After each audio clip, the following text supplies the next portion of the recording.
किसी भी चीज का अभिमान आपके पतन का रास्ता है। अभिमान किसका होता है? अधिकांश 4-5 चीजों का मनुष्य को अभिमान होता है। सबसे खतरनाक है जवानी का अभिमान। धन से भी खतरनाक अभिमान है जवानी का, याद रखना। सबसे खतरनाक है जवानी का अभिमान। जब जवानी आती है तो व्यक्ति इधर उधर भटकता है। उस अभिमान को कंट्रोल में रखे। दूसरा अभिमान है धन का अभिमान। तीसरा अभिमान है पद का अभिमान। चौथा अभिमान है बल का अभिमान। और एक और अभिमान है, वो है ज्ञान का अभिमान। इन 5 अभिमानों के होने के कारण परमात्मा तुम्हारे करीब नहीं आते। ये जो 5 अभिमान है, इसको भी धर्म कहा गया है। ये क्या है? धर्म। इसी धर्म को त्यागने के लिए कहा है गीता में। भगवान श्री कृष्ण ने जो कहा ना, सर्वधर्मान परित्यज्य, मतलब है जो देह का अभिमान है, जवानी का अभिमान है, उसे त्याग दे। जो धन का अभिमान है, जो पद का अभिमान है, उसे त्याग दे। जो बल का अभिमान है, जो रूप लावण्य का अभिमान है, जो तेरे ज्ञान का अभिमान है, इन सब का त्याग करके मामेकम शरणम व्रजा, मेरी शरण में आ जा, तब मैं तेरा होऊंगा, तब मैं तेरा कल्याण करूंगा। ये भगवान ने कहा। कई लोगों को तो पता नहीं होता है कि वो अभिमानी है, और वो पूरी दुनिया कह दे, वो समझती है वो अभिमानी है। अभिमानी की सबसे बड़ी बात, वो मैं ही मैं करता रहेगा। मैंने ये किया, मैंने ये किया, मैं ही करता हूं, मैंने कर दिया था, मैं करूंगा। वो मैं ही मैं करेगा और कुछ करेगा ही नहीं। वो हम में कभी विश्वास रखेगा ही नहीं। वो सामूहिक सम्मान में नहीं बात करेगा। वो मैं ही मैंने ही तो किया था, मैं ही तो कर रहा हूं, मैं ही तो कर रहा था, इसी में ध्यान रखेगा। वो अभिमानी है। तो सबसे बड़ी तलवार है अभिमान, जो हमारे आयु को काट रही है। दूसरा अभिमान है मेरी तरह ज्यादा बोलना। ज्यादा बोलना भी ये तलवार है।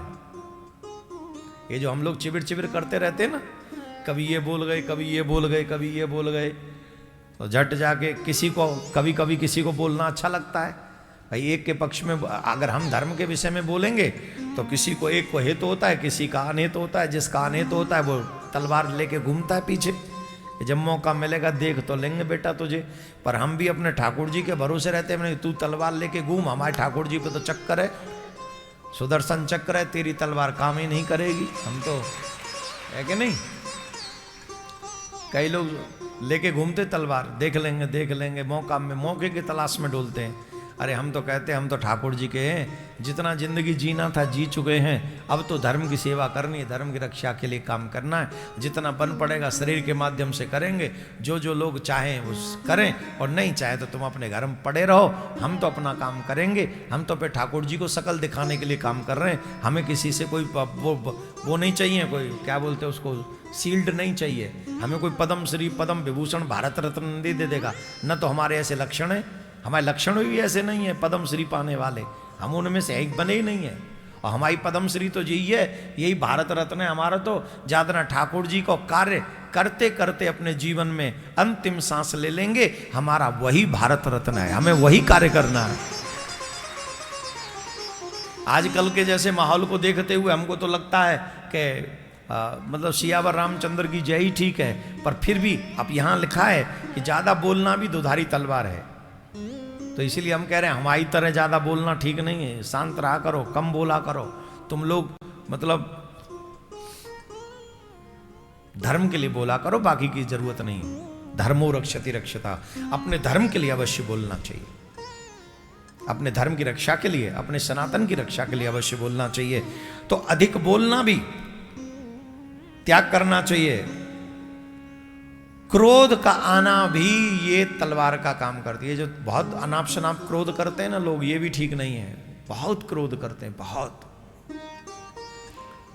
इतना क्रोध करते हैं। जब क्रोध करते हैं तो ये भी नहीं देखते हमारे सामने कौन है, बड़ा है कोई छोटा है। और कई लोग तो बड़े गर्व से कहते हैं मैं तो अपने बाप की भी नहीं सुनता। अरे वाह, तुम अपने बाप की नहीं सुनते तो बहुत अच्छे आदमी, आ जाओ तुम्हें वो भारत रत्न दिलवाएंगे, आ जाओ, हमें तो नहीं मिला, तुम्हें दिलवाएंगे, चलो। वो मिलेगा तुम्हें भी नहीं तुम्हारे लक्षणों से, जैसे लक्षण है। ये बात कहना कौन सी अच्छी, बहुत गर्व से कहते हैं कई लोग, मैं तो अपने बाप की भी नहीं सुनता। ओ अरे तू, जब हम गर्व में थे, हमारा बाप हमारी मां हमारी नहीं सुनती, तो हम धरती पे आते क्या? उनकी करुणा के कारण हम पृथ्वी पे हैं। जीवन भर हम उनका ऋण नहीं चुका सकेंगे। मां की एक एक रक्त की बूंद से, कठिन श्रम से, नाना प्रकार के दर्दों से हमारा निर्माण हुआ है। और उस मां का कर्ज कोई भी बालक नहीं चुका सकता, कोई भी नहीं।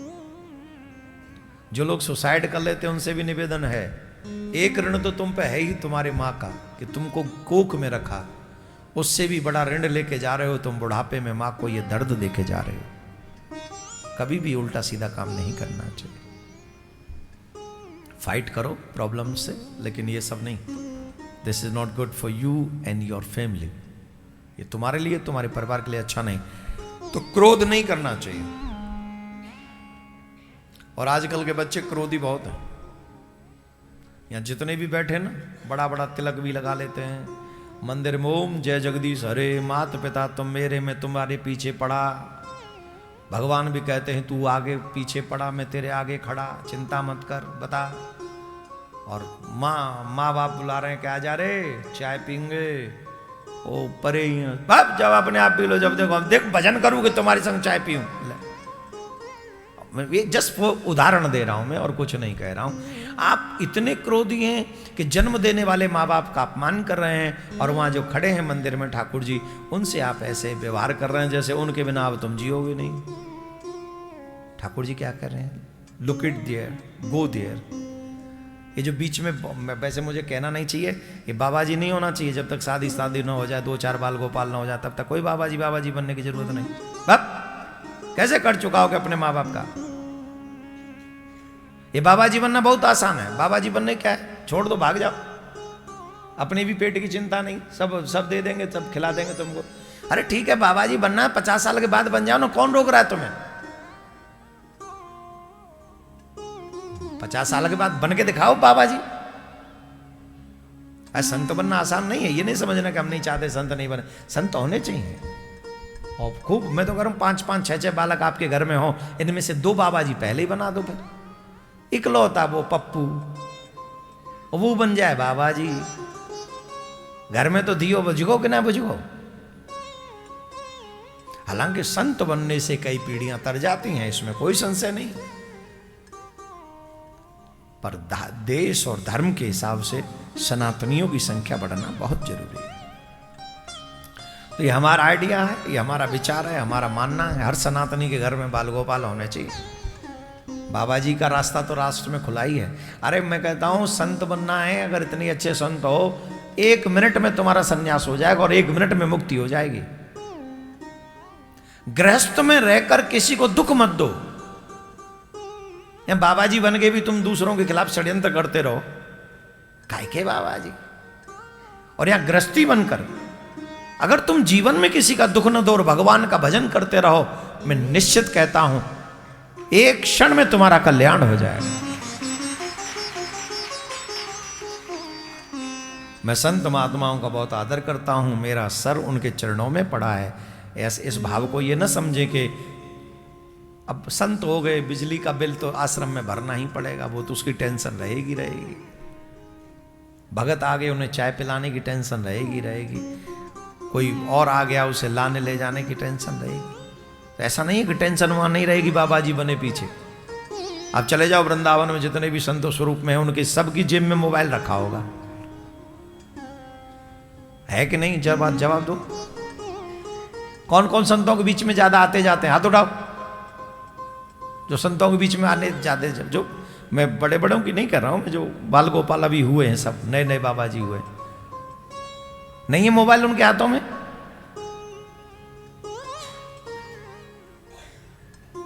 और उन मोबाइलों में क्या क्या नहीं आ जाता।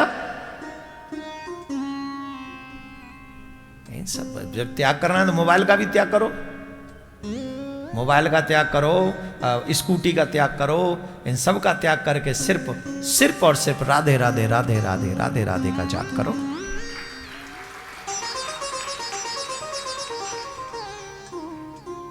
अरे भाई, संत होने के बाद छोटी सी भी मिस्टेक हो गई तो फिर कोई रास्ता ही नहीं खुला हमारे लिए। गृहस्थियों के बाद तो रास्ता है कि चलो यहां जो अपराध हुए बाद में बाबा जी हो जाओ, वहां के बाद तो कोई रास्ता। धार्मिक बात कर रहा हूं मैं, ग्रंथ की बात कर रहा हूं मैं, पुराणों की बात कर रहा हूं मैं।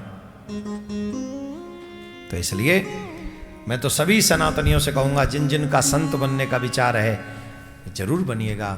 हमारी संत जो हैं, हमारे सिरमौर हैं, उनके लिए तो संत नहीं होंगे तो सनातन कैसे होगा, है ना।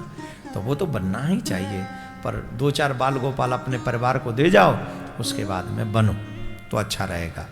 बाकी का तो तुम वही करोगे जो तुम्हारी क्रोध, हम बात कर रहे थे क्रोध पे, तो हम अपने माँ बाप पे क्रोध करके अगर पूजा करें, हम अपने माँ बाप से क्रोध करके अगर संत बने तो ये भी दुधारी तलवार है। क्रोध भी नहीं करना चाहिए। और अपने पेट पालने की ही चिंता करना, ये भी दुधारी तलवार है। पहला अभिमान, दूसरा अधिक बोलना, और त्याग का अभाव तीसरा। त्याग का अभाव होना, कहीं भी तुम्हारे कुछ थोड़े बहुत त्याग से अगर किसी का भला हो सकता है, देन लिव इट। इंग्लिश में एक शब्द है लिव इट, छोड़ो। वो भाव रखो कि मेरे कुछ त्याग करने से किसी का भला हो जाए। जैसे आपने अपने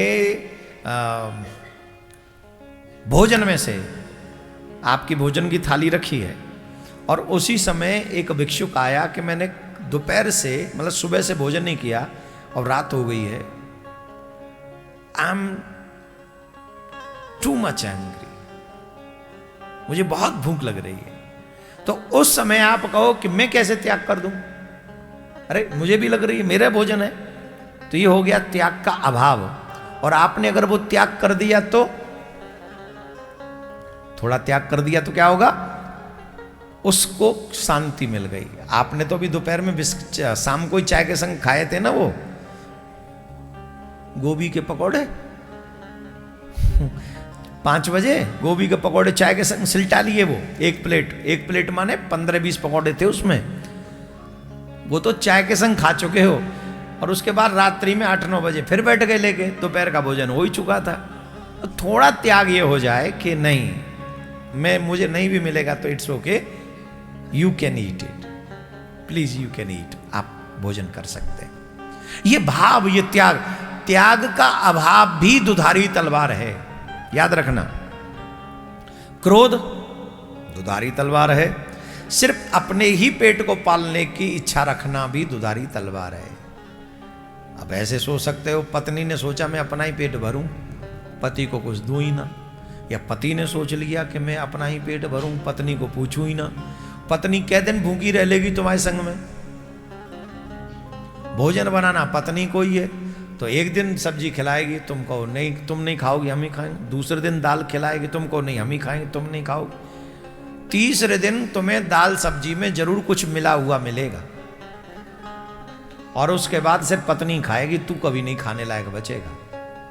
या पत्री ऐसा कुछ मिला देगा कि फिर तुम बनाने लायक नहीं बचोगी। क्यों?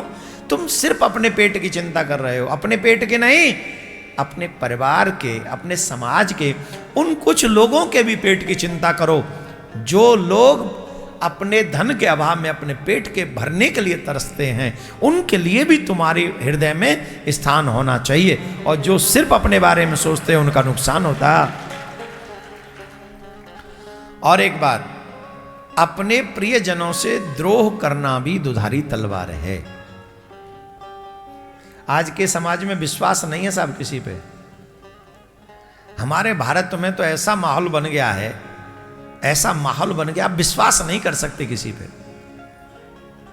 किस पे करें? ऐसा लगता है कि जैसे 20 साल पहले जो माहौल था ना, 15 साल पहले, जो इंटरनेट के आने से वो सब दूषित हुआ।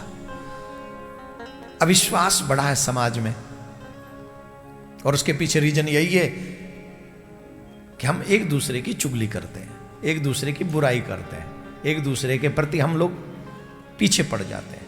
तो उन चीज़ों के कारण, तो ये 6 चीज़ें दुधारी तलवार हैं, इन पे हमको कंट्रोल करना चाहिए।